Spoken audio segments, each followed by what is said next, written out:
Hi there, I'm Eleanor from Winetitles Media.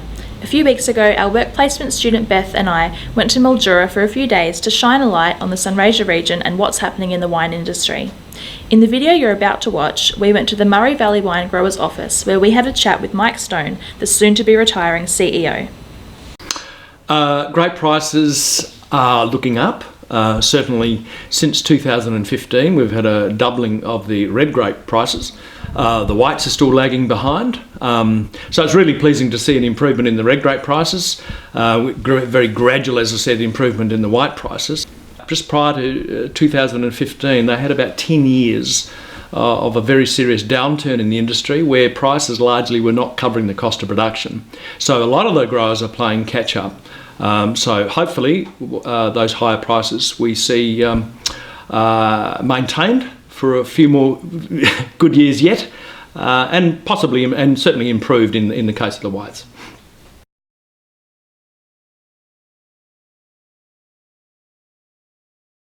In 2015 was the culmination of that 10-year downturn. Red grape prices, all of the key reds in 2015 in the Murray-Darling Swan Hill regions were sub $300 a tonne. In 2019 they were all around that 600 mark or a little over, so they've doubled. And Chardonnay back then was, from memory, about $180 a tonne. This year it was probably averaging around the close to the 400 mark. So a big improvement, but not nearly as much as the red varieties. So, and also it needs to be remembered that in the halcyon days of the wine industry, we're talking, say, the late 1990s, say between 2000 and 2005, red grape and white grape prices were just under $1,000 a tonne. Now, costs have risen dramatically since that time. So while it's terrific to see prices of 600 plus for the reds, it needs to be remembered that the costs have gone up massively since prices were up around the $1,000 a tonne.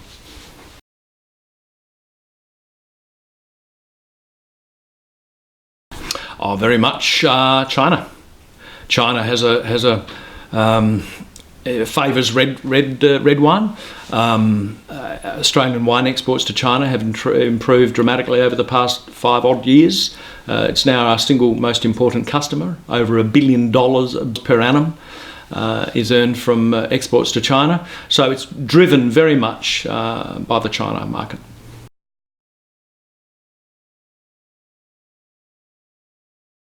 Yes, I mean, I think from memory it improved modestly. It was about 50 hectares in the positive. Look, since when I first joined here in 2001, we had over 1,000 members in the Murray-Darling Swan Hill regions. When I last checked the database, it was 311. We've dropped in membership quite considerably. Our tonnes, of course, have also dropped. In our halcyon years, the two regions combined were producing around 440, on average, it's seasonal of course, but on average between 400 and 440,000 tonnes per annum. Now we are regularly doing between, say, 300 and 340, 350,000 tonnes. So we've dropped roughly 100,000 tonnes in those two regions, and more than 700 growers. So the pace of change in those two regions has been quite dramatic.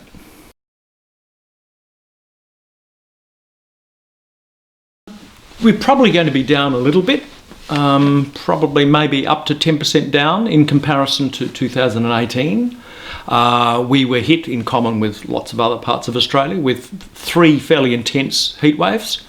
What we're seeing is growers who managed to keep moisture up between, in the vital winter-spring period leading into the 2019 harvest, so winter-spring 2018. If they were able to irrigate during those very dry periods, they were awfully dry as well, they've fared much better in the 2019 vintage than those growers who weren't able to keep moisture levels up, either because they thought it would be okay, or they just simply didn't have the access to water. Some growers have reported very good yields. It's very patchy. Others way down. So overall, I think we're probably looking at a reduction of up to 10%.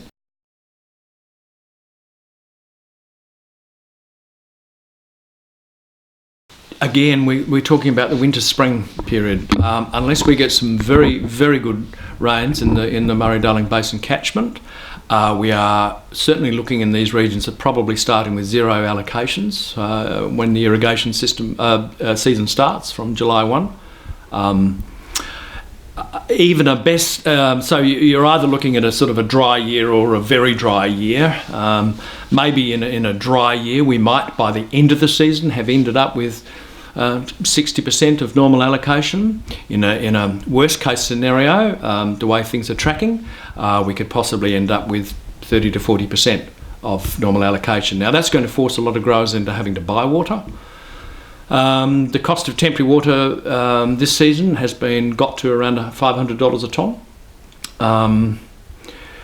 It depends how severe the season is, but that could be even more in next season, to 2020.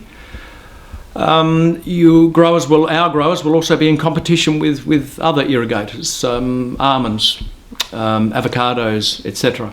So the price of water could determine the outcome of the season, and grape prices certainly are going to have to be maintained and hopefully rise significantly to compensate for that very, very high cost of water, potentially. We just need to see what happens.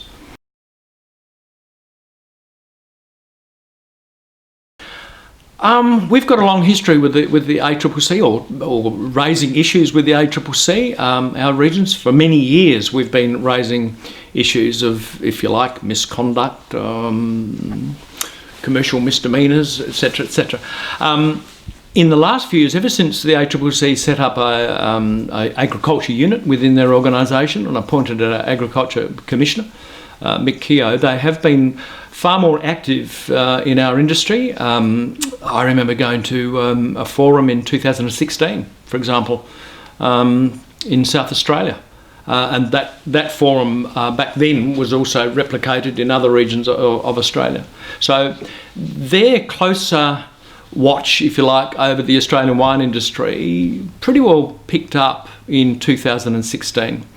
They conducted an online survey, and I think our regions, the response in our regions was greater than anywhere else in Australia. Then they held a forum up here, and that same forum has also been held in the Riverland and Riverina. Look, the issues very much are to do with around pricing, the fact that sometimes growers aren't advised of prices until the eve of harvest, if you like. Issues to do with dispute resolution or lack of dispute resolution. We do have an Australian Wine Industry Code of Conduct, which is a great thing, but less than half the industry is covered by that. So dispute resolution, the ability to raise issues and to get them resolved quickly, is certainly a problem.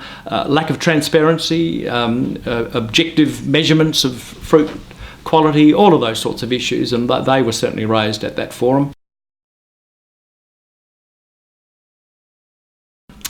Personally, I would much prefer to see a voluntary code working far better than having to move to a mandatory. A mandatory code is virtually a pact with the Australian Parliament, and it gets very difficult to change. If you need amendments, it's a very long process to actually get any changes to a mandatory code. A voluntary code would achieve far greater goodwill and would be far more effective in my view. However, it needs a far greater rate of buy-in by wineries. You've got to have the majority of production in Australia covered under a voluntary system, whereas at the moment it's probably less than 50% of production.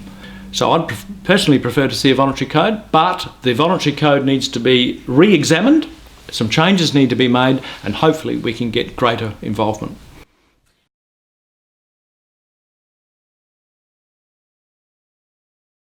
We're very much part of the global wine industry. Yes, water is probably the single largest issue, or lack of water is potentially a major issue.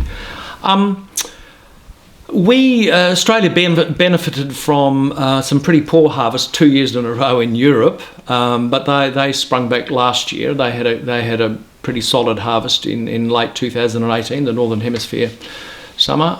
If they have another really good year, that will place pressure on the global bulk wine price, and that of course flows back to us. So that is potentially an issue. Any slowdown in China in terms of Australian wine selling in China is a potential issue. On the plus side, the Australian dollar is in a much more competitive position than it was 5-6 years ago. But water is a potential issue, and the performance of the industry globally is an issue.